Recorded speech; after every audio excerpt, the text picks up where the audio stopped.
In 2003, my friend Daryl Detweiler fell and broke his back. And he was in the hospital, needed surgery, but they couldn't do the surgery right away. So he had to spend a few days waiting for the surgery.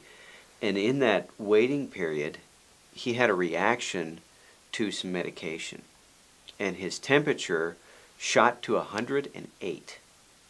And normally that people die from that reaction when their temperature goes that high.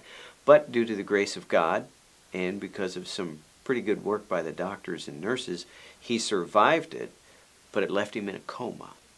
And the doctor said that all of his organs had been damaged, including his brain. About the time that this happened, we had heard some testimonies from people in the church of how reading scriptures over people and over situations can make a change.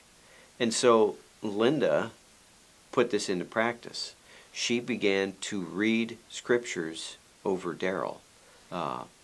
One night in particular, she really felt that before she went to bed, she had to read scripture over Daryl. And so she did. She took the time, she read the word over him. The next day, we heard that during the night, he had moved his hand. And so we saw where this had an effect, and Linda organized a group of prayer warriors to read the word and pray over him. We asked people from here in BCF, friends, family, anybody that we knew that would pray for him. And there were people from the church, people like Lizzie Miller and Sue Candle, Dee Feller, Maynard and Fern, and just a whole bunch of people. We had people from 6 a.m. until 9 p.m. that would read the word 15 minutes each hour throughout every day.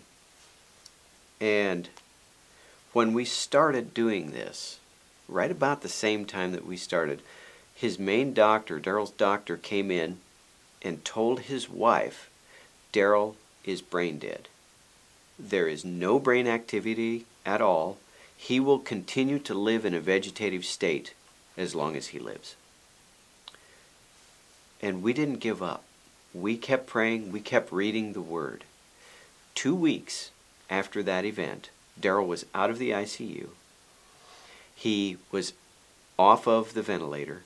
His kidneys were working properly.